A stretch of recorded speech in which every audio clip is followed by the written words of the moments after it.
100 টাকার বিনিময়ে 24 ঘন্টা স্টে করতে পারবে, থাকতে পারবে। অল্প খরচে অল্প সময়ে যে মহাকুম্ভ বা কুম্ভ স্নান কাকে বলছে, তোমাদের কাছে নিয়ে চলে এসেছি কুম্ভ মেলার ট্যুর গাইড। 29 তারিখে ঘটে যাওয়া অ্যাক্সিডেন্টের ওপর ভিত্তি করে। হাই ফ্রেন্ডস, তোমরা সবাই কেমন আছো? আশা করি সবাই ভালো আছো, সুস্থ আছো। আজকে আরেকটা ট্যুর গাইড ভিডিওতে তোমাদের সকলকে স্বাগত। অনেক বন্ধুরা আছে যারা এখনো পর্যন্ত প্রয়াগরাজ মহাকুম্ভে যেতে পারেনি, মনে অনেক আশা আক্ষেপ নিয়ে এখনো বাড়িতে বসে আছে। ভাবছো হয়তো এই ভিড় সামলে কি করে যাব, ট্রেনের টিকিট পাচ্ছি না, বা সমস্ত রকম তথ্য নিয়ে আজকে আমাদের এই উপস্থাপনাটি। ধর্ম যার যার, উৎসব সবার, আমরা এই কথাটাই মানি। তাই আমরা যে কোনো ধার্মিক অনুষ্ঠানে যাওয়ার চেষ্টা করি, ভিডিও করার চেষ্টা করি। আর সেই কথা উপলক্ষে ভারতবর্ষের এই মহাকুম্ভ স্নানে বহু ধর্মের মানুষ, কোটি কোটি লোক কুম্ভ স্নানে আসছে প্রয়াগরাজ। তাই আজকে আমার সেই ছোট্ট একটা ট্যুর গাইড ভিডিও শুরু করছি সকলকে নিয়ে। সবার প্রথম আমাদের ভাবতে হবে যে আমরা হাওড়া থেকে বা শিয়ালদা থেকে প্রয়াগরাজ যাবো কিসে। যাওয়ার 3টে অপশান আছে, 4টে অপশান আছে যাওয়ার। এক হচ্ছে সব থেকে কম খরচে যেটা হয়ে থাকে বাঙালিদের জন্য, সেটি হচ্ছে হাওড়া বা শিয়ালদা থেকে বা কলকাতা থেকে বিভিন্ন স্টেশন থেকে প্রত্যেক দিন অনেক ট্রেন ছাড়ে প্রয়াগরাজের উদ্দেশ্যে। চিন্তা না করে বেরিয়ে পড়ো পূর্ণ অর্জনের আশায়। একটা খুব ভালো ইনফরমেশন যেটা হচ্ছে তোমাদের বলি, যে 42টি স্পেশাল ট্রেন ছিল সেটি বর্তমানে বন্ধ। এই দুর্ঘটনা ঘটে যাওয়ার জন্য বন্ধ করে দেওয়া হয়েছে। আর যে সমস্ত ট্রেনগুলো ছাড়ছে সেগুলো হচ্ছে জনশতাব্দী এক্সপ্রেস ছাড়ছে, নেতাজি ছাড়ছে, আর সঙ্গে চম্বল এক্সপ্রেস ছাড়ছে, আর রয়েছে বন্দে ভারত। তবে একটা সুবিধা রাস্তা তোমাদের জানিয়ে রাখি, যেটা হচ্ছে তোমরা যদি যেতে চাও প্রয়াগরাজ, তারা সবসময় আগে চেষ্টা করবে হাওড়া থেকে বেনারসে গিয়ে রাত্রিবাস করো। পরের দিন সকালে বেনারস থেকে অ্যাভেলেবেল ট্রেন রয়েছে প্রয়াগরাজ, মেমো স্পেশাল রয়েছে, সঙ্গে এক্সপ্রেস ট্রেনও রয়েছে। প্রয়াগরাজ চলে যাও, প্রয়াগরাজ গিয়ে সেখানে যাও। আর দ্বিতীয়ত নিজস্ব পার্সোনাল গাড়ি নিয়ে যাওয়া যাবে। তৃতীয়ত যেটা আছে, হাওড়া থেকে কয়েকটা দিন আগে চালু হয়েছে কলকাতা থেকে প্রয়াগরাজ এক্সপ্রেস লাইনের বাস। টিকিট মূল্য বিশাল হাই, মোটামুটি 3500 থেকে 4000 টাকার টিকিট। তারপরেও আপনারা যে টিকিট কেটে বাসে যাবেন, এক্সপ্রেস লাইনে বাসে যাবেন, কিন্তু হাঁটতে হবে কিন্তু প্রয়াগরাজ সিটির আগে মোটামুটি 30 থেকে 35 কিলোমিটার। আর 4 নম্বর যেটা একটু বেশি কস্টলি, সেটা হচ্ছে প্লেনে করে, বাই প্লেন। আর যেটা বলি, হাওড়া থেকে প্রয়াগরাজ যেতে গেলে যে টিকিট মূল্য, যেটা সর্বপ্রথম আমাদের মাথায় থাকে যে টিকিট পাচ্ছি না, রিজার্ভেশন করতে গেলে তৎকালে টিকিট পাওয়া যাচ্ছে না, সেটা সবাই জানো। কিন্তু তৎকালে টাকাও অনেক, কি করবো, যেতে সবাইকে হবে। যদি তোমরা জেনারেলে যাও, প্রচন্ড ভিড়, অ্যাভয়েড করে চলাই ভালো জেনারেলটাকে।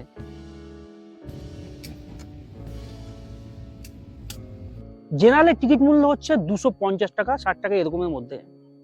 আর যদি তোমরা রিজার্ভেশন করে যাও, রিজার্ভেশনে স্লিপার ক্লাসের ট্রেনের টিকিট মূল্য হচ্ছে মোটামুটি তোমার 500 থেকে 600 টাকার মধ্যে সমস্ত ট্রেনের টিকিট।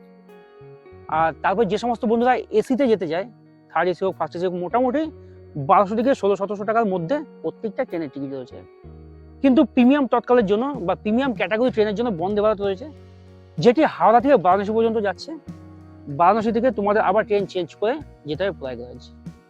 আর এই সমস্ত তথ্যগুলোর জন্য চ্যানেলটা সবসময় সাবস্ক্রাইব করে রাখতে হবে। প্রত্যেকটা মুহূর্তের সিচুয়েশনগুলো তুলে ধরবো তোমাদের কাছে অল্প খরচের ট্যুর গাইডের মাধ্যমে। আমরা হাওড়া থেকে তো পৌঁছিয়ে গেলাম প্রয়াগরাজ। পূর্ণ স্নানে ত্রিবেণী সঙ্গমে রয়েছে অসংখ্য দর্শনার্থী, অসংখ্য পূর্ণার্থী। প্রয়াগরাজ হচ্ছে মাঝখানে, একদিকে অযোধ্যা হচ্ছে 115 থেকে 20 কিলোমিটার রাস্তা, আর একদিকে হচ্ছে বেনারস হচ্ছে 160-62 কিলোমিটার রাস্তা। এই যে দূরত্বটা, খুবই একটা দূরত্ব, লং জার্নি।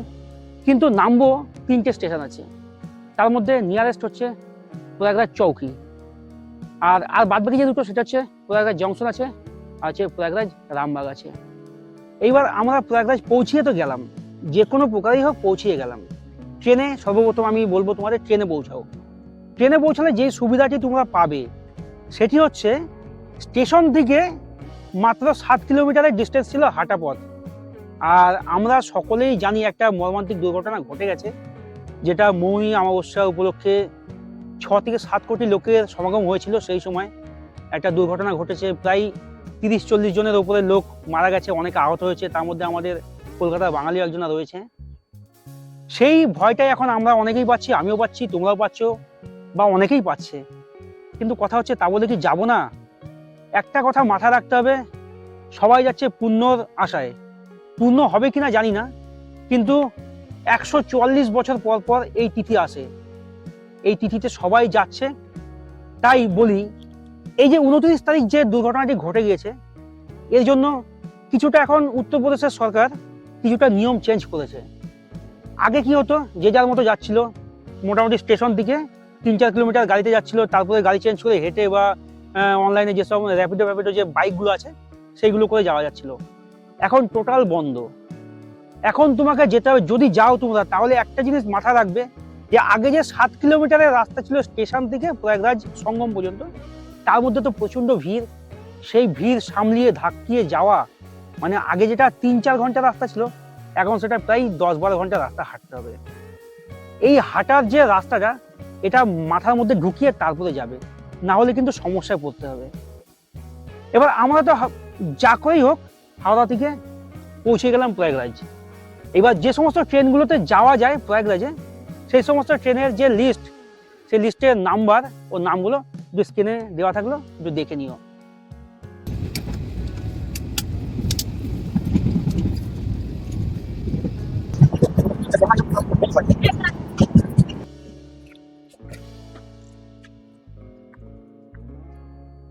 এবার কথা হচ্ছে, আমরা যে করেই হোক পৌঁছিয়ে গেলাম প্রয়াগরাজ।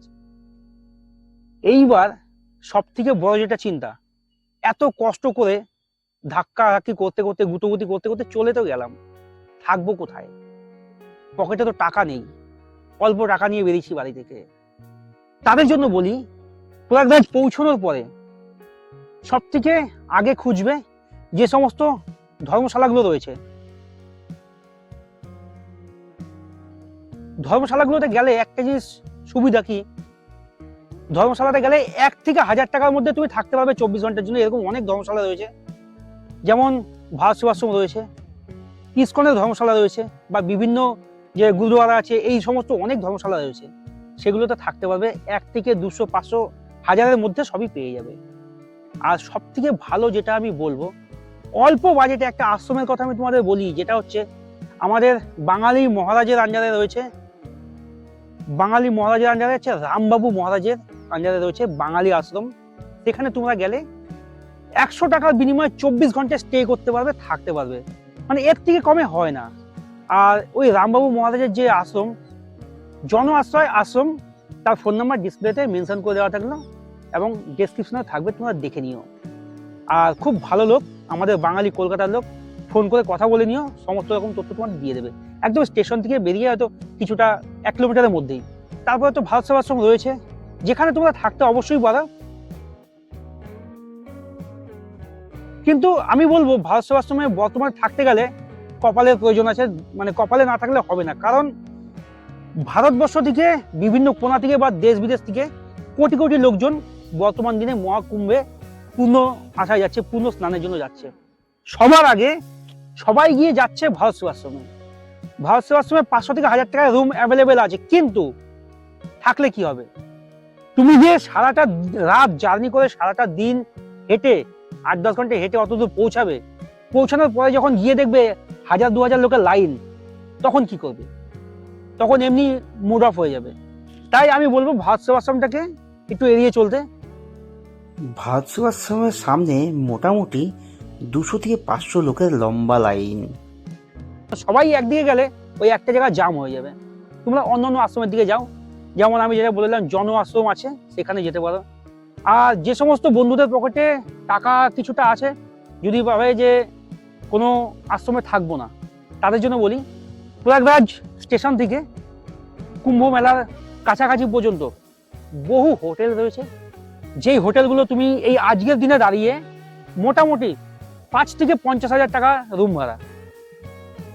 এই সমস্ত কিছু হোটেলের ফোন নাম্বার আমি ডেসক্রিপশনে দিয়ে দিলাম, তোমরা ফোন করে চেক করে যেতে পারো। 5,000 টাকা মিনিমাম, 4 থেকে 5,000 টাকা দিয়ে স্টার্টিং, যেগুলো লো কোয়ালিটির যে সমস্ত হোটেলগুলো রয়েছে। কিন্তু তুমি একটু হাইফাই যদি নিতে যাও, 20,000, 25,000, 30,000, 40,000, 50,000 পর্যন্ত রুম অ্যাভেলেবেল রয়েছে। সবই হচ্ছে টাকার কাছে, তোমার কাছে যেমন সামর্থ্য তুমি তেমন থাকবে। তাই সেই হিসাবে আমি প্রয়াগরাজ স্টেশনের বা টোটাল প্রয়াগরাজ যে কুম্ভমেলা হচ্ছে সেই এলাকার মধ্যে, এরিয়ার মধ্যে কিছু হোটেলের ছবি বা কিছু হোটেলের ফোন নাম্বার ডিসপ্লেতে শো করে দিলাম বা ডেসক্রিপশনে দেওয়া থাকবে। তোমরা ফোন করে কন্ট্যাক্ট করে যাচাই করে যাবে। যদি তোমরা ভাবো অল্প খরচের মধ্যে, তাহলে সবার আগে সেট করবে ট্রেনে যাব, ওখান থেকে হাঁটতে হবে, হেঁটে আমাকে আশ্রমে থাকতে হবে। এমনি হোটেলরা সব ডাকাতি করতে ব্যস্ত। এবার কথা হচ্ছে, তোমরা এখানে ধর্মশালায় থাকলে, তারপরে হোটেলে থাকলে, থাকা তো হয়ে গেল। এইবার সবার আগে ভাবতে হবে খাবো কি। খাওয়ারের যা অভাব ওখানে বর্তমানে, মানে অভাব বলতে কি, মানে খাওয়ার কি পাবে না, পাবে, কিন্তু খাওয়ার পেতে গেলে দেখা গেল তুমি, তোমার থেকে হয়তো ফাঁকা রাস্তা থাকলে 2 মিনিট বা 5 মিনিট দূরত্বে একটা দোকান রয়েছে বা হোটেল রয়েছে, মুদিখানা দোকান বা কোনো হোটেল রয়েছে, সেখান থেকে তুমি কিছু কিনে খাবে। সেই খাবারটা কিনতে গেলে তোমাকে 1 ঘন্টা ঠেলাঠেলি করে যেতে হবে, আর সেটা তো প্রচুর একটা ব্যয়বহুল একটা খরচা হয়ে যাবে।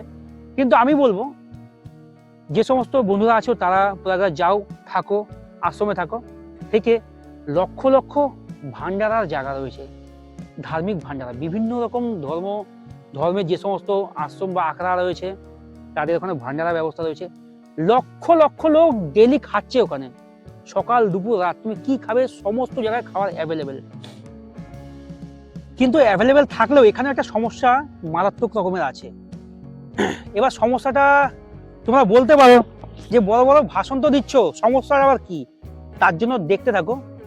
সমস্যা আমি যেমন সোশ্যাল মিডিয়া থেকে দেখেছি বা আমি ওখানে গিয়ে উপলব্ধি করেছি, তোমরাও দেখছো কি, একটা জিনিস সবাইকে মেনে নিতে হবে। আমি তো একা যাচ্ছি না, লক্ষ লক্ষ লোক যাচ্ছে, কোটি কোটি লোক যাচ্ছে। মৌনী অমাবস্যায় প্রায় 7 কোটির কাছে লোক গিয়েছে, 6,71,00,000 উপরে লোক গিয়েছে। এইবার সেই সিচুয়েশন গুলো ভেবে নেবে, সেইভাবে পরিস্থিতি নিয়ে যাবে। খেতে গেলে যদি আমি কোনো আখড়ায় খাই বা কোনো ধর্মীয় যে সমস্ত জায়গাগুলোতে ভান্ডারা করেছে, ফ্রিতে দিচ্ছে সকাল দুপুর রাত, অবশ্যই ফ্রিতে দিচ্ছে, কিন্তু সেই সমস্ত জায়গাগুলো না আমাকে গেলে 2 ঘন্টা লাইন দিতে হবে। পেটে পেয়েছে চরম খিদে, কিন্তু 2 ঘন্টা লাইন দিয়ে খাওয়ার একটা ধৈর্যের ব্যাপার। তাই যদি ধৈর্য থাকে, যদি গিয়ে লাইন দিতে পারো, তাহলে অবশ্যই সেগুলো তো ভালো ব্যবস্থা। আর আমি সাজেস্ট করব, প্রত্যেকটা বন্ধুদের কাছে তো ব্যাগ একটা থাকবেই ছোটোখাটো, যে যার জন্য একটা করে ছোট জলের বোতল, চাল ভাজা, বিস্কুট, মুড়ি, চিড়ে ভাজা, এই ধরনের কিছু শুকনো খাবার, হালকা ওয়েটের মধ্যে শুকনো খাবার নিজের কাছে রাখুন। কারণ দেখা গেল 2 ঘন্টা দাঁড়াতে হবে, 1 ঘন্টা দাঁড়াতে হবে, খুব খিদে পেয়েছে, একটু খেয়ে জল খেয়ে নিলেন, তারপর আবার লাইনেই থাকলেন। এই সমস্ত ব্যাপারগুলো একটু মাথায় রাখতে হবে। এইবার সব থেকে যেটা মেন পয়েন্ট, সকলে ভাবে এই যে প্রচুর দর্শনার্থী এই মুহূর্তে প্রয়াগরাজ, তাদের মাঝখানে স্নানটা করবো কি করে, স্নানটা করবো কোথায়, এটা কিন্তু ভাবতে হবে। সঙ্গমে যেতেই যে হবে সেটা কোনো ফ্যাক্টর না।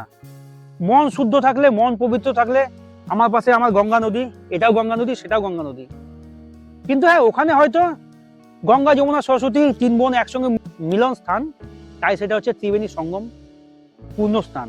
কিন্তু ওইখানে বর্তমানে যা ভিড়, যা সিচুয়েশন, আমি যেই মুহূর্তে গেছিলাম তখন তাও একটু হালকা ছিল। একে তো লক্ষ লক্ষ নাগা সাধু রয়েছে, তাদের দেখার একটা মানুষের মধ্যে একটা কোলাহল, ক্রেজ, আর তারপর স্নান করার একটা ক্রেজ। তাই আমি বলবো যেখানে ভিড় থাকবে সেই জায়গাটা সবসময় এড়িয়ে যেতে। এবার তোমরা ভাবতে পারো ভিড়টা কেমন, তো ভিড়টা কেমন দেখে নাও, আমি স্ক্রিনে একটা ছোট্টটা দিয়ে দিলাম, দেখে নাও।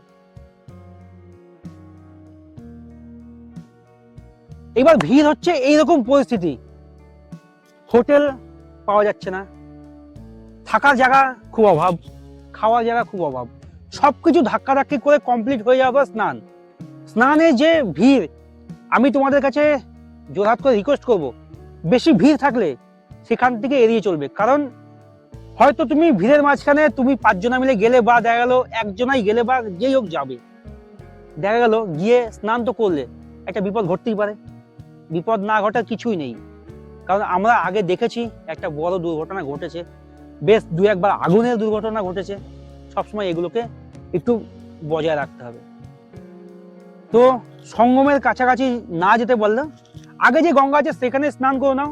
মন পরিষ্কার থাকলে সব পরিষ্কার, কোনো অসুবিধা নেই। আমি যদি পাপ না করে থাকি তাহলে আমার স্নান করে পাপ মুক্ত হওয়ার কি দরকার? মনটা সবসময় ক্লিয়ার রাখতে হবে। তারপরে হ্যাঁ, ফাঁকা রাস্তা থাকলে যদি যাওয়ার মতো পজিশন থাকে অবশ্যই যাবে। আর বর্তমানে তোমরা যদি সঙ্গমে যেতে চাও তাহলে যেটা স্টেশন থেকে তো তুমি হেঁটে হেঁটে যাচ্ছ, তারপর যে 30টা যে ভাসমান ব্রিজ, মানে এপারে যে প্রয়াগরাজ, তারপরে গঙ্গা, তারপরে হচ্ছে সঙ্গম যেটা ত্রিবেণী সঙ্গম, সেখানে প্রচুর আখড়া রয়েছে, প্রচুর নাগা সাধু রয়েছে। সেইখানে হচ্ছে মেন ত্রিবেণী সঙ্গম। এবার সেখানে যাওয়ার জন্য যে 30টি স্টেপনি ব্রিজ বানানো হয়েছিল রাস্তা যাওয়ার জন্য, সেটা বানানো হয়েছিল, সেটা বন্ধ করে দেওয়া হয়েছে। আর এই মুহূর্তে তোমাদের যদি যেতে হয় সঙ্গমে, তাহলে স্টেশন থেকে হেঁটে প্রয়াগরাজ 4000 হেক্টর এরিয়া নিয়ে শুরু হয়েছে প্রয়াগরাজের কুম্ভ মেলা। তারপর সেখান থেকে তোমাদের যেতে হবে যে রেল ব্রিজ রয়েছে, সেই ব্রিজ মোটামুটি তোমাদের কয়েক ঘন্টা সময় লাগবে, প্রচুর ভিড় ধাক্কাধাক্কি করে তোমাদের যেতে হবে ঘুরে ঘুরে সঙ্গমে। আর সঙ্গমে যাওয়ার পরে তারপরে তোমরা স্নান করতে পারবে। এবার হয়ে গেল সঙ্গম, সঙ্গমে গেলাম, ঘুরলাম ফিরলাম, সব করলাম। এর মাঝখানে রয়েছে 1 থেকে 25টা সেক্টর ভাগ করা, আর এই সেক্টরের মধ্যে 18 থেকে 22 নম্বরের মধ্যে রয়েছে পুণ্য স্নানের ঘাট কাছাকাছি। প্রয়াগরাজ আগে নাম ছিল এলাহাবাদ, এখন সেটা নামকরণ করে রাখা হয়েছে প্রয়াগরাজ সিটি। এবার যে পুণ্য স্নান, কুম্ভ স্নান, কুম্ভ স্নান কাকে বলছে? কুম্ভ স্নান হচ্ছে সমুদ্রে মন্থনের সময় সমুদ্র থেকে অমৃত কলস উঠেছিল।